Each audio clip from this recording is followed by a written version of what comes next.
Hello! This is a response video to Jonto Hill's videos about the Kunai and Deadringer respectively. His videos criticize both the Kunai and the Deadringer for being way too powerful against good players due to their snowballing effect and the ability to fake your death being very confusing to newer players, but falling off against higher level players, making them completely useless if the team against you has any level of competence. So the question is, do his rebalances work to make it better for both low level and high level of playing in comparison to the stock knife and other unlocks? While I mostly agree with the Deadringer's rebalancing, I believe that his rebalances for the Kunai would lead to an undeserved death of a playstyle. Let's start with the Deadringer.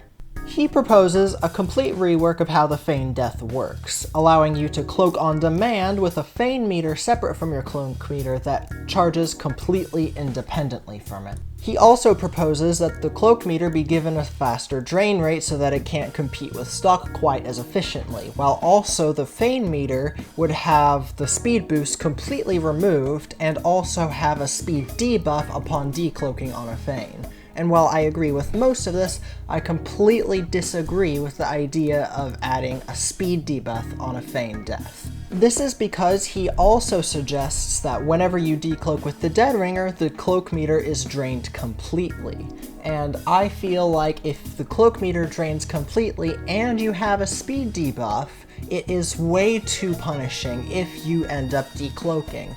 I get that he was trying to disincentivize Kunai users from just instantly decloaking with the Deadringer as soon as they feign death just for a resistance fade, but without the speed boost they aren't likely to actually get a good trick stab off, and if they do they should be rewarded for it since they did it without using the speed boost as a crutch.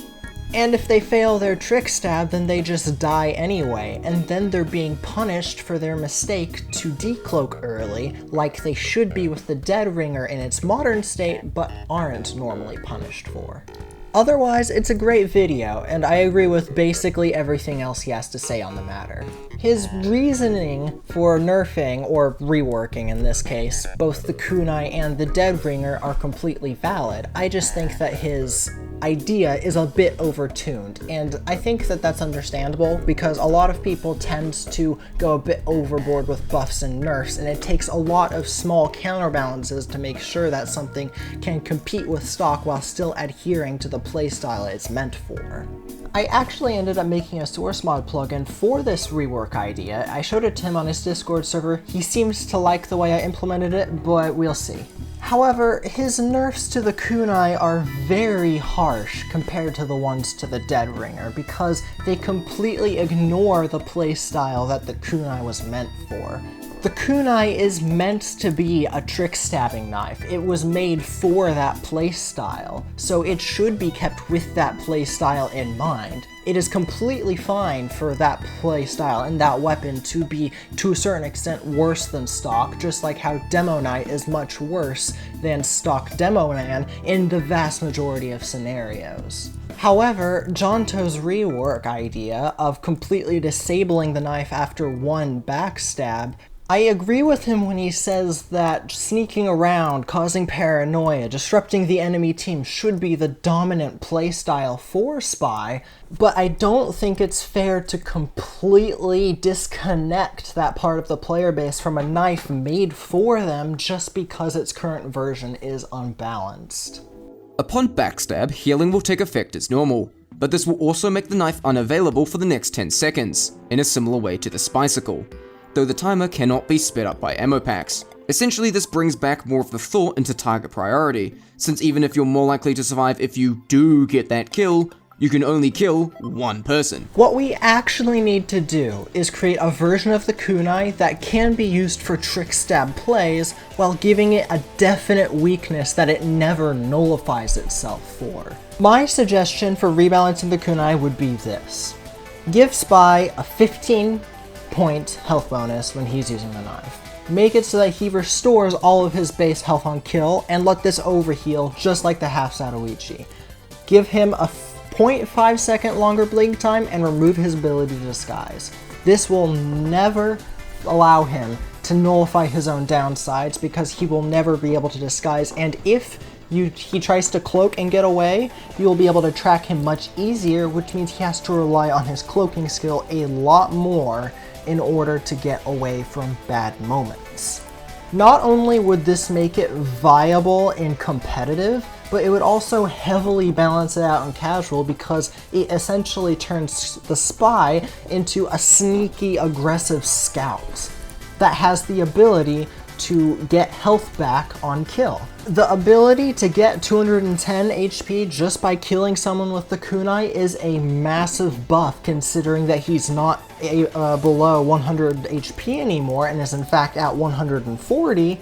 However, it's balanced out by the fact that he is hard countered by Engineer now, and new players will have a much easier time catching on to his tricks, forcing him to rely on good cloak management, which is not something the kunai has to deal with right now. You can disguise as Scout, walk into the enemy team, and get away with it just because half the team is newly installed. But in this version of the Deadringer, if someone really wants to stop the kunai, they can go Engineer. They can do all of the techniques that you can do nowadays to deny the spy stabs. You can help your teammates learn how to counter spy because he can't disguise, which makes it a lot easier to track where he is, especially with the half-second delayed blink time that this rework has. My other main criticism would be that Jonto Hill's reworks don't take man versus machine into account. I think it's completely fair to take Spy and Man vs. Machine into account because Man vs. Machine is more popular than both 5CP and King of the Hill, both of which are the main formats in competitive sixes.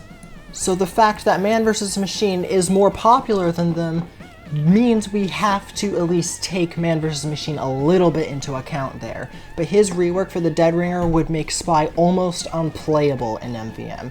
A lot of people might say, oh, Spy's bad in MVM anyway, who cares? But he's not really. He's bad in 2 cities, which is, to be fair, the most popular tour, but on Gear Grinder, he is the meta. Specifically for killing the medium-sized robots in Manslaughter, and for killing the giant medics in the other 2 missions, because a demo man can't kill those giants as well because of the randomized robot spawns. However, as long as you keep these proposed kunai and Deadringer reworks in casual and in casual alone, I'm fine with that. And his ideas for rebalancing the kunai and Deadringer, even though I think they have flaws, if they were added into casual, it probably wouldn't honestly be that bad. But I do think that the kunai one is heavily flawed. On a positive note, I will say that I did really enjoy watching those videos where he critiques the Deadringer and kunai, and he's probably my favorite spy YouTuber right now, but I figured that I would put out my opinion on this because while they do have really good merit to them as balance ideas, I don't feel like it's a good idea to put these in casual as a whole, and especially not in Man vs. Machine. Anyways, thank you for listening to this, and I hope you have a nice day. Also, unrelated to the video, but as of right now, recording this, the fixed TF2 position has over 233,000 signatures. Please remember to go sign this, because this is our main way of retaliating against Valve. And I genuinely hope that we're able to fix this game soon, because right now it's just completely unplayable. Valve, get your shit together.